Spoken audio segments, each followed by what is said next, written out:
Hey everybody, John here from No Joke NHL, here to talk about the Washington Capitals New York Rangers series. This is New York Rangers as the 1 seed, Capitals of course as the 7 seed.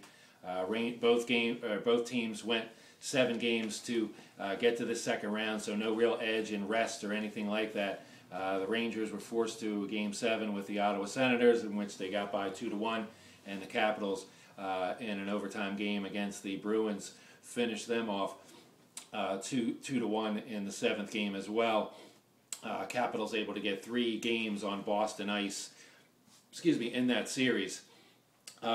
This series here is very interesting. Like, they've met, and the Capitals have actually disposed of the Rangers the last couple of years, but under tremendously different circumstances. As a matter of fact, complete opposite circumstances.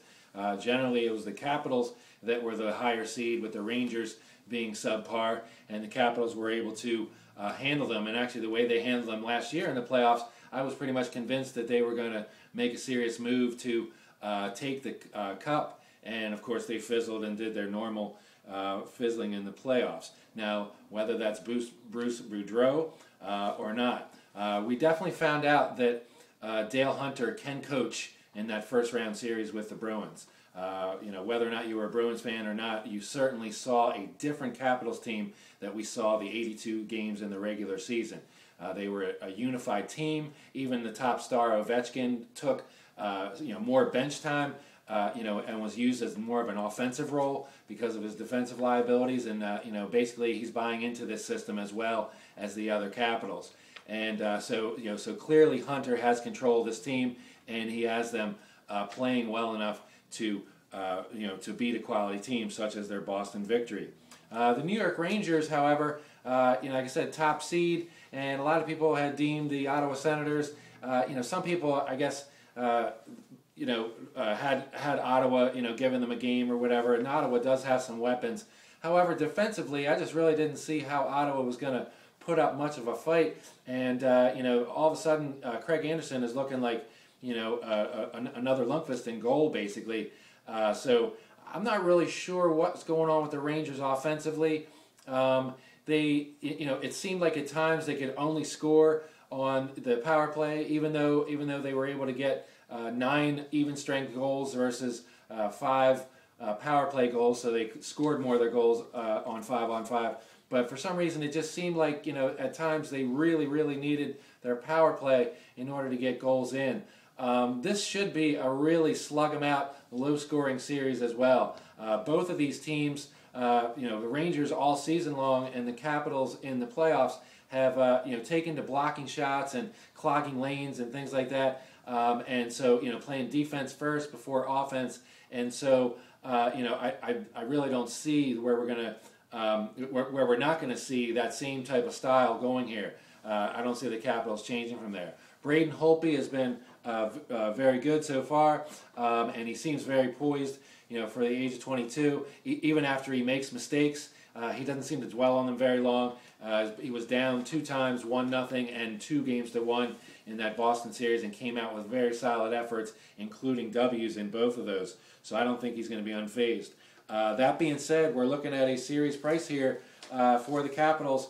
Rangers a 175 favorite, Capitals plus 155, plus 160. And if we're going to throw that kind of price, again, I understand why that price is what it is, but you really have to like the Capitals playing the style hockey that they are.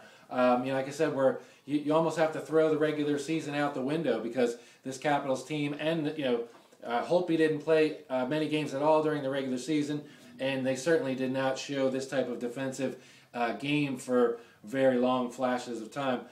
So this is a different Capitals series, and so I see this series being really close, and at this price, the Capitals definitely are the value. So I'm going to buy them at plus 160 for the series here, and we're going to see what happens here. If the Rangers are able to take Game 1 tomorrow, like I said, depending on how they take that game, if it's another low-scoring game, such as like the Boston 1-0 overtime win, then I'm going to probably look to jump back in and take the Capitals at a really nice price, probably over 3-1, just like it was in the first round.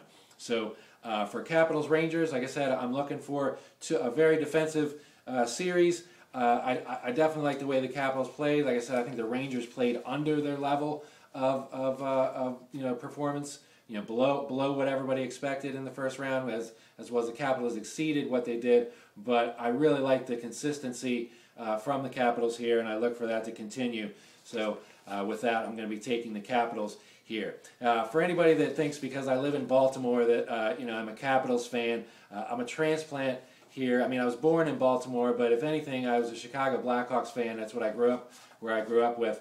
And so, a lot of people tease me and think that, I'm a Capitals, homer or whatever. I really didn't ride them much in the regular season. They were so inconsistent, things like that. I basically just tried to pick the spots where they were really true value during the regular season. So, even though I live within 45 miles of the Verizon Center, I wouldn't call myself a Capitals fan. I mean, I do like to see it when they do well. A lot of people have fun, the bars are hopping and things like that, but definitely not a Capitals homer. Matter of fact, I treat this strictly as a business. So, like I said, with that, Capitals, the value again in the first round, as long as they're going to keep them priced like this.